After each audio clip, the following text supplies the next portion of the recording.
Assalamu alaikum.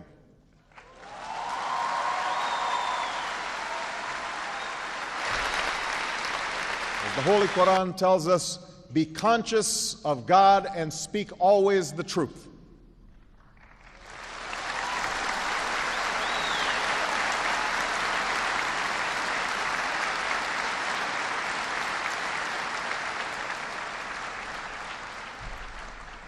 That is what I will try to do today, to speak the truth as best I can. I am proud to be the first American president to come to Kenya.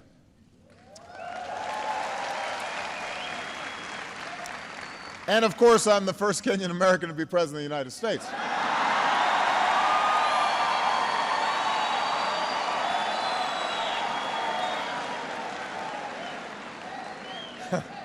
That goes without saying. That's why you won't see any brother from Africa or Asia come here arguing, talking about crayon colors. They will use their nationality. You know, if they're from Nigeria, they won't even say they're African. They'll say Nigerian.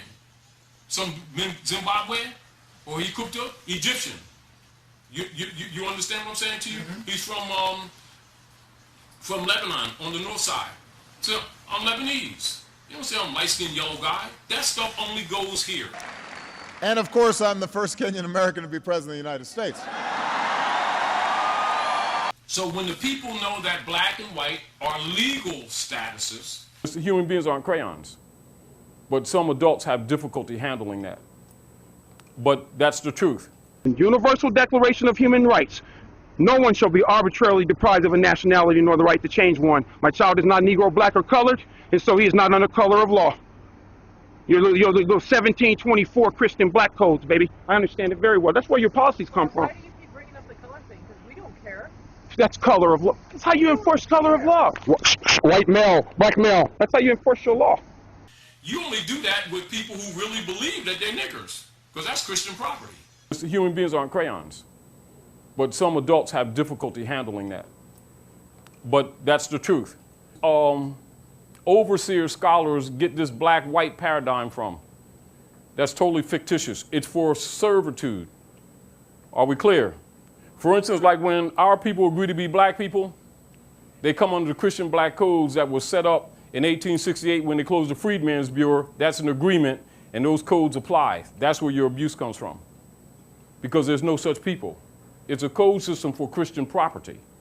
Then the scholars will turn around and act like they don't know nothing about the Moors. Mm-hmm. Or debating that our people aren't Moors. Plausible when deniability. all of the history indicates that's who they are. Now, that's the last legal name that our people fell in. Mm-hmm. And you know and I know that our people over millennia have been called many names. Some by themselves, which are legitimate, and some which are brands by Europeans, which are illegitimate. Labels. A scholar's job is to separate the wheat from the chaff, which means what are the legitimate names that we called ourselves by our forefathers, and what are the brands that was referred to us by European slaveholders and or sociologists or engineers, social engineers, anthropologists. Yeah.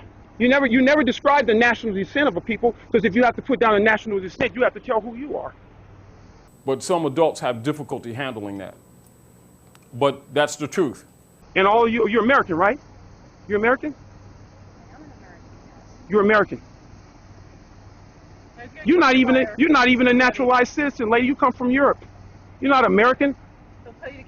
American is a geographic landmass, north, central, and south, and adjoining islands. You people came here in 1492 and thus after. The conversation, stop it. 7 continents, name them. No, don't look at the ceiling. 7 continents. No. China is a nation. Antarctica. No, stop. Let them name. This is a demonstration. Pay close attention to this, because this is what I'm telling you. This is what I need you honestly to really get. Where's your green card? Who gave you naturalization rights here in my land?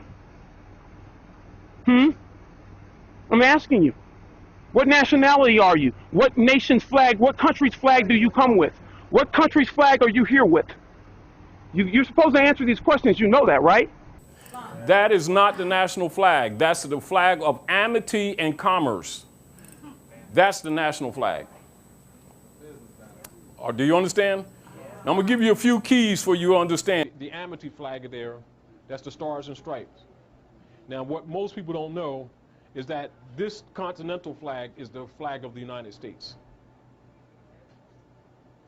The Stars and Stripes is our agreement for commerce.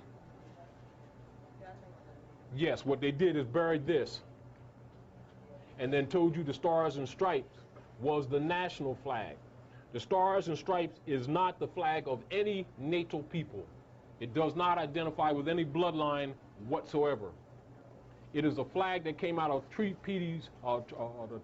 Treaty of Peace and Friendship of 1787. The first nation to recognize my country was Morocco. But some adults have difficulty handling that. But that's the truth. And yet the world's longest running treaty is what? Provable information. Look it up for yourself. Is the Moroccan Treaty of 1787 superseded by the Treaty of 1836, which is the world's longest running treaty and the one that the great heirs won't enforce because they insist on being black. And that's it. And here it is. And that's why a lot of times when we even talk about the treaty, and you do this because I know you can analyze this, you'll analyze this. That's why when we did the treaty, when we exposed the treaty, that we always do the preamble to the treaty, where we show the people that Benjamin Franklin, Tom Jefferson, and John Adams were ministers plenipotentiary under the Sultan of Morocco before the adoption of this Constitution, before Georgia was even smelling that office. Do you understand what I'm saying? Now you understand why they all must be Masons. Now that's documented. And then people sit around there, they don't know we Moors. Oh, please. That's why we took them to Alexandria, Virginia to show them these Europeans wearing your fez with Ill and Bay on it. Because they keep debating with us, and then other people trying to sell them packages with a clock of destiny, trying to make it seem like they own this thing. This is your birthright, no matter what organization it comes from. You understand? I can't own it, and no one else can own it. Temple can't own it. All he did is brought it and made you conscious of it. Now what you want to do with it? That's right. But some adults have difficulty handling that. But that's the truth. The first nation to recognize my country was Morocco. In signing the treaty, If you don't understand that, get that together real quick. Then we'll start discussing other things. So to that point, and it's not that I'm dismissing anything that you're saying, I recognize that's a waste of time. I need for you to recognize it, and I'm doing my best to make you understand it, that a foundation must be there before we can discuss you securing a damn thing. But I need for you not to accept that from me. I need for you to understand the sequence that I presented to you lawfully, and for you to examine it and see your failure. And of course, I'm the first Kenyan American to be president of the United States.